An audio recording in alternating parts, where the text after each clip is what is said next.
നമസ്കാരം. കേരളത്തെ നടുക്കിയ വയനാട് ഉരുൾപൊട്ടൽ ദുരന്തത്തിന്റെ ഭാഗമായി നടന്ന രക്ഷാപ്രവർത്തനത്തിന്റെയും മറ്റും ചെലവ് വ്യക്തമാക്കുന്ന ഞെട്ടിക്കുന്ന കണക്കുകൾ പുറത്തുവന്നു. എങ്ങനെയാണ് ഇത്രയധികം തുകയുടെ കണക്ക് വന്നത് എന്ന് മനസ്സിലാവാതെ അന്തം വിട്ടു നിൽക്കുകയാണ് വയനാട്ടുകാരും മറുനാട്ടുകാരും. ക്യാമ്പിലെ വസ്ത്രങ്ങൾക്ക് മാത്രം 11 കോടിയോളം രൂപ ചെലവഴിച്ചുവെന്നാണ് സൂചന.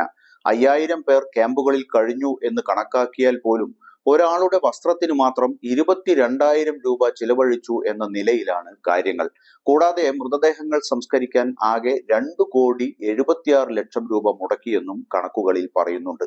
കേരളത്തിന്റെ വിവിധ ഭാഗങ്ങളിൽ നിന്നും വന്ന സന്നദ്ധ പ്രവർത്തകരാണ് മൃതദേഹ ഭാഗങ്ങൾ വൃത്തിയാക്കുന്നത് ഉൾപ്പെടെ ശവസംസ്കാര ചടങ്ങുകൾക്കെല്ലാം വേണ്ട കാര്യങ്ങൾ ചെയ്തത്. മേപ്പാടി ടൗൺ പള്ളിയിൽ ഖബർ കുഴിക്കുന്നത് ഉൾപ്പെടെയുള്ള പ്രവൃത്തികൾ വിവിധ മതസ്ഥരായ സന്നദ്ധ പ്രവർത്തകരാണ് നിർവഹിച്ചത്. മൃതദേഹം ദഹിപ്പിക്കുന്നതും സന്നദ്ധ സംഘടനകളുടെ വളണ്ടിയർമാരാണ് നിർവഹിച്ചത്. എന്നിട്ടും ഇത്ര ഭീമമായ കണക്ക് എവിടെ നിന്ന് വന്നു എന്ന് ഒരു എത്തുപിടിയും കിട്ടാതെ നിൽക്കുകയാണ് നാട്ടുകാർ. ആകെ 359 മൃതദേഹങ്ങളാണ് സംസ്കരിച്ചത്. അങ്ങനെ കൂട്ടുമ്പോൾ ഒരു മൃതദേഹം സംസ്കരിക്കാൻ 75,000 രൂപ ചിലവായി എന്നാണ് കണക്കുകൾ പറയുന്നത്.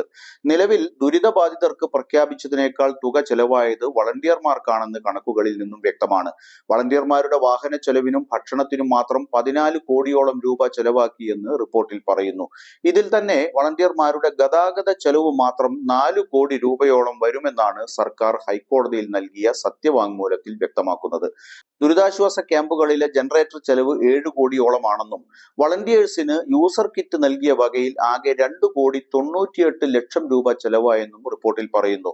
മുണ്ടക്കൈ ചൂരൽമല മേഖലകളെ തമ്മിൽ ബന്ധിപ്പിക്കുവാനും ഇവിടേക്കുള്ള യാത്രയും രക്ഷാപ്രവർത്തനവും സുഗമമാക്കുവാനും വേണ്ടി സൈന്യം നിർമ്മിച്ച ബെയിലി പാലത്തിന്റെ ചെലവ് 1 കോടി രൂപയോളമാണെന്നാണ് റിപ്പോർട്ടിൽ പറയുന്നത്. ഇന്ത്യൻ എയർഫോഴ്സിന് എയർലിഫ്റ്റിംഗിന് ഹെലികോപ്റ്റർ ചാർജ് 17 കോടിയാണ്. ദുരിതബാധിതരെ ഒഴിപ്പിക്കാൻ വണ്ടികൾ ഉപയോഗിച്ച വകയിൽ 12 കോടിയും ചെലവായി.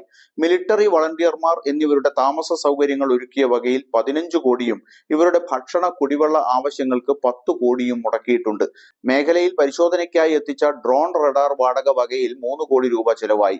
ദുരന്ത മേഖലയിൽ പെട്ടെന്ന് തന്നെ രക്ഷാപ്രവർത്തനം സാധ്യമാക്കാനായി എത്തിച്ച ക്രെയിൻ, JCB, ഹിറ്റാച്ചി എന്നിവയുടെ ചെലവ് 15 കോടിയാണ്.